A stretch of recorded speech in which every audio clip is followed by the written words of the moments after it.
Good evening, good afternoon, good morning.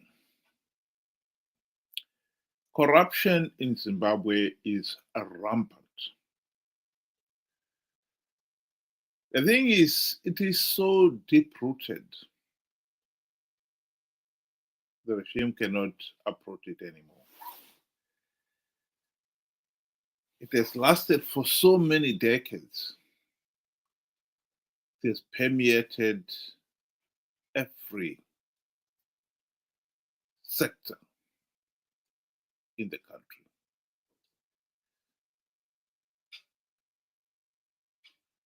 One reads of such stunning headlines as a Harare Town Clerk assistant being paid a staggering 12,000 US dollars per month.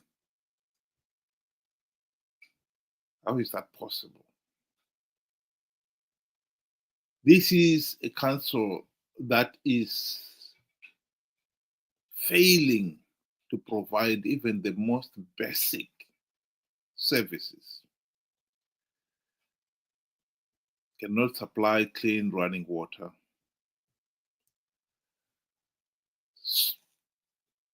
Rubbish is not being collected. The roads have got potholes all over. And the argument is the council is not collecting enough revenue to provide a decent service.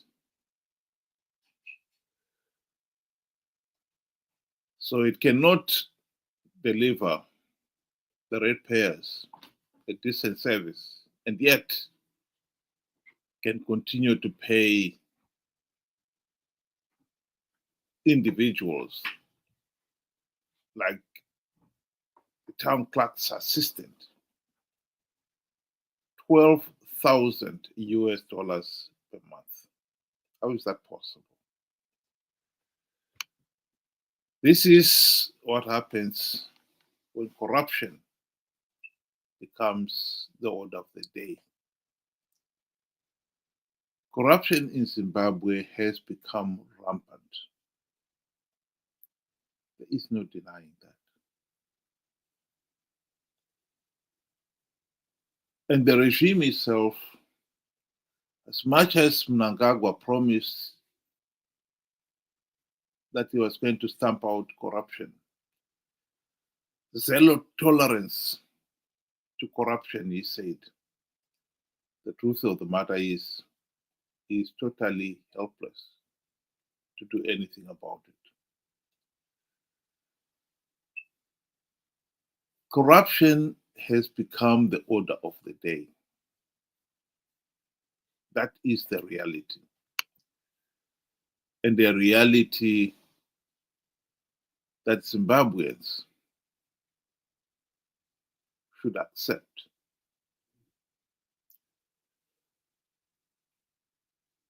As one of the realities that we cannot change until there is a real meaningful political change in the country. And at the present moment, alas, there is no real meaningful political change.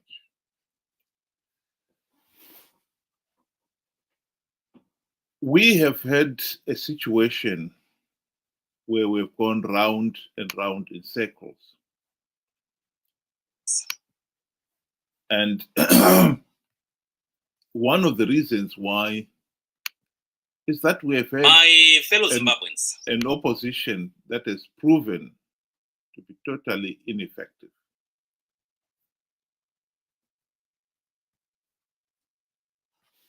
And I'm glad to notice fellow Zimbabweans, that there are now a concerted effort to really address this fundamental problem, why we have failed to achieve political change. Here is an opinion being expressed by a Zimbabwean on the very issue of why we have failed to achieve meaningful political change. Some of us have been saying this for a long time, and it is heartening to see that there are now individuals who are beginning to take the issue seriously too.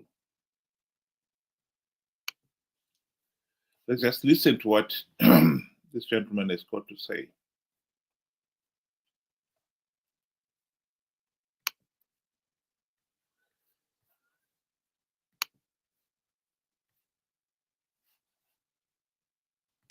When you are listening to this, drop your emotions, sit down and listen very carefully. You'll understand the equation and you will know the truth. Why are we not having a revolution in Zimbabwe? The time when Zimbabweans want to be like the people of Mozambique today, when the children of Zimbabwe would like to be like the Gen Z, who stops them? When the people of Zimbabwe would like to stand up and fight corruption, maladministration, nepotism, the so-called mbingas, the looting of our raw material, the coming in of the so-called investors, extracting our raw material, taking it, everything outside the country. When the people of Zimbabwe would like to stand up, who stops them? When the people feels like the elections have been rigged, there was unfairness in these elections and so forth, and the people would like to stand up and fight for themselves, who stops them? Nelson Chamisa comes in and plays that role psychologically. We cannot have a revolution as long as Nelson Chamisa is still misleading the people. He is a fire guard. He is a fire extinguisher who calms the people when the people feels like they've been robbed. There's corruption there. There's maladministration there. There is oppression there. There's nepotism there. And the people would like to stand up. Nelson Chamisa comes in and say, no, calm. We are going to the courts. The next coming elections, we are coming with power. And he dumps the political party. He goes to another one. He eats from both sides. From the Westerners and from Zanu PF. He has got some tenders in Zanu PF. And the Westerners also brings him money to play the so-called democratic role so that the international community will start to think that, oh, elections has taken place in Zimbabwe, there's democracy. Right now, imperialism is in full charge of Zanu PF. Zanu PF is now under the control of imperialism. So these three parties, they don't want the people of Zimbabwe to discover the truth that 1, 2, 3 of them are playing with the people for their own benefits. And Chamisa comes in and plays his perfect role. Soften the people, calm the people. They must feel represented. They must have false hopes. God is in it. When I come to power, Zimbabwe will change within one day. I'll call Joe Biden. I'll talk to Donald Trump. They'll give me some billions and I'll build Zimbabwe. And the people of Zimbabwe stays calm. And so, well, Benjamin, what do you think? Welcome to the program. Thank you. Good day to you and good day to everybody. You know, my first, sentence would be, Zanu PF rigged the 2023 election. Chamisa dragged the people of Zimbabwe into that election, manipulating them because of their suffering. And, now he's gone quiet and he's left each and every one of us, idle, with no hope, with no guidance to what goes next after after this position that you influence, which is unfair.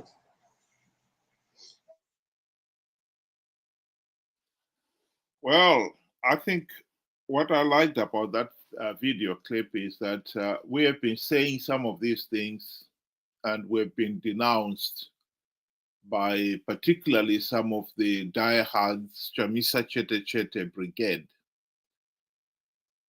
who refuse to even acknowledge that Chamisa did lie to them. Even a simple truth like that.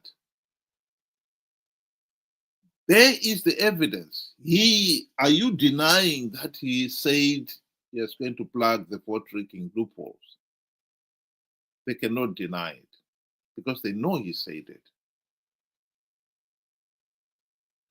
And are you denying that Zanu PF did not rig the elections? They cannot deny that either because there is evidence proving that. And yet, they cannot square the circle. When you ask them, well, if he said he was going to plug the vote-rigging loopholes and failed to do so, then surely he lied. They cannot accept that he lied. Such is their tribesman mentality that they must be faithful to the tribe, to the leader. That even if when he has lied, they've got to pretend he didn't lie. I think it's at the heart of why Zimbabwe we are a failed state. And unless we can overcome that, we really have no chance of getting out of this mess. Because Chamisa is already gearing to tell the same lie come 2028, convince people that he's going to win big, they will participate in the elections, give Zanu PF legitimacy, and we are back to where we are.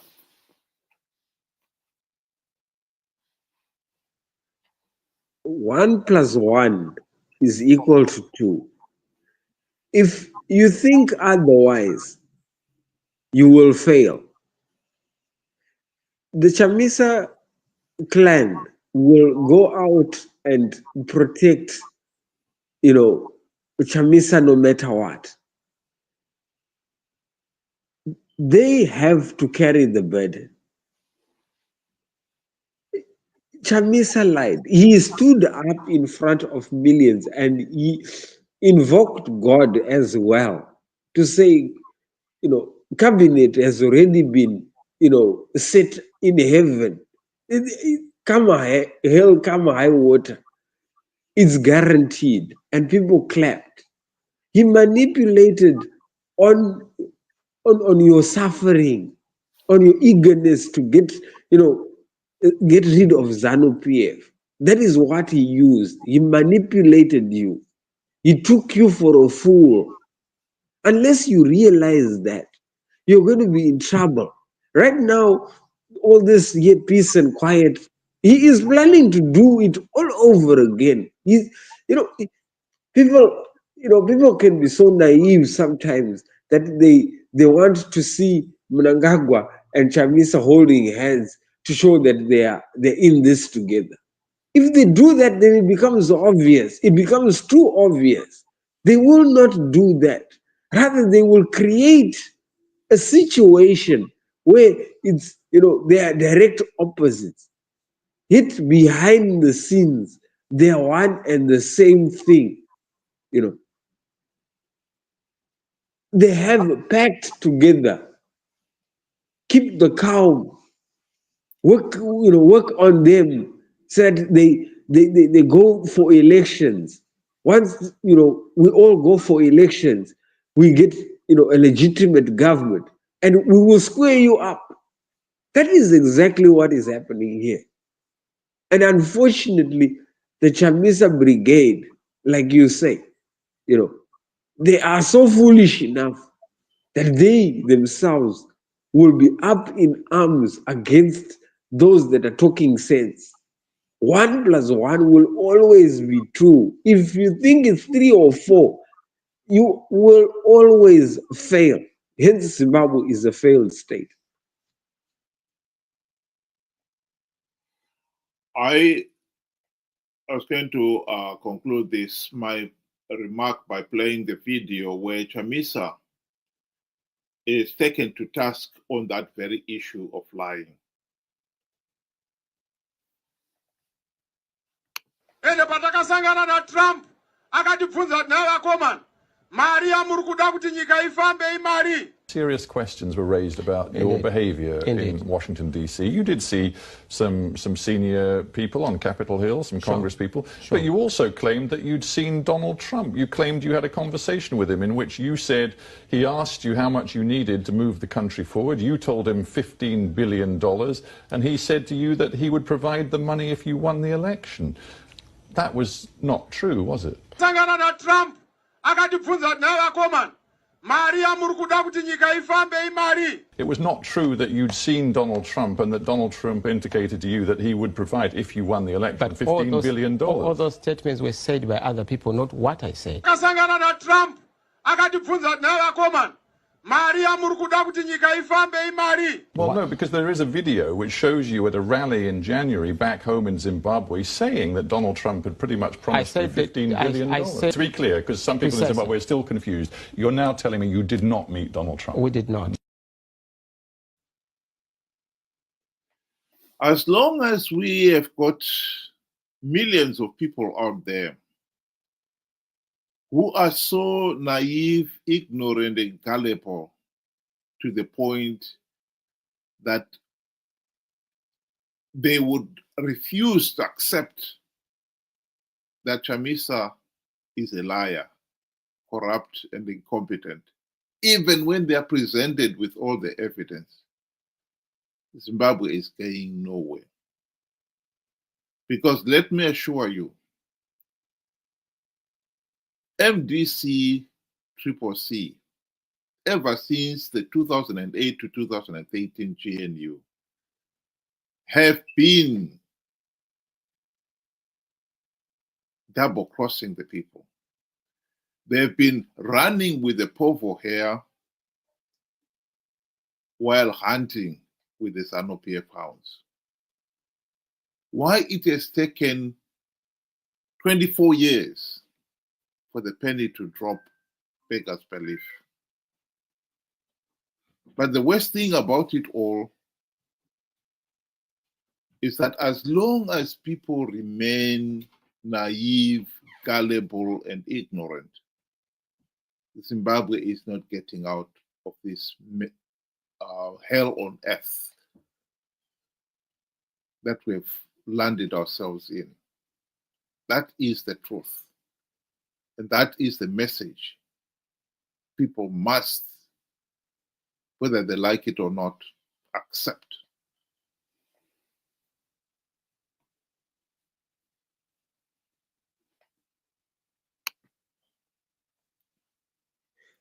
In conclusion, I would like to say, I mean, the evidence is clear. If somebody can go on live television and deny and say somebody else said it when clearly they are saying it, just shows that, this is a person that cannot be trustworthy. It is said that you find some people, a majority, 2 million plus people, that still believe that, Chamisa is the way forward. He is not the way forward. He has used you in the past, got what he wanted. In fact, he took off with millions, and your happiness as well, because you thought, within him was salvation. And he has deserted each and every one of them. It is time for Zimbabweans to wake up, smell the coffee. Chamisa is not going to be seen walking arm in arm with the Mnangagwa for us to believe that they are working in cahoots. They are working in cahoots. One is working to keep the other one in power and getting a payoff from it. It is obvious. Wake up. My final remark will be to answer the question that some people have raised in the past, that Okay, if Chamisa has failed, what is the alternative? The alternative is to implement the democratic reforms necessary to end this corrupt and failed political system. Some people think they can make the system work. That is where you're wrong. The system will never work. The corruption is so deep-rooted, you cannot change it. Anyone right now who comes forward to say, okay, this is the alternative, as long as you've got people who are so gullible, they will believe idiotic lies from people like Chamisa. Those people will be ignored. This is why it is important that these people are educated. If you're going fishing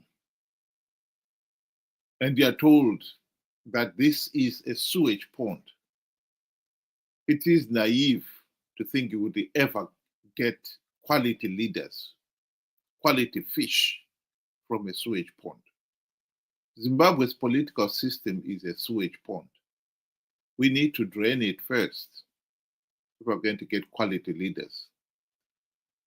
The idea that, no, we must continue fishing in this pond and hope one day we'll land quality leaders is naive.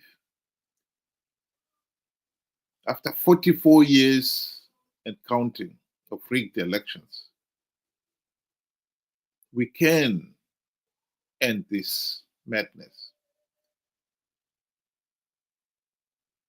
What we need to do right now is to make sure that people do not participate in flawed elections because they have believed another one of Chamisa's lies, that he can win rigged elections. Hashtag God is in it. Thank you very much for listening. Have a good day.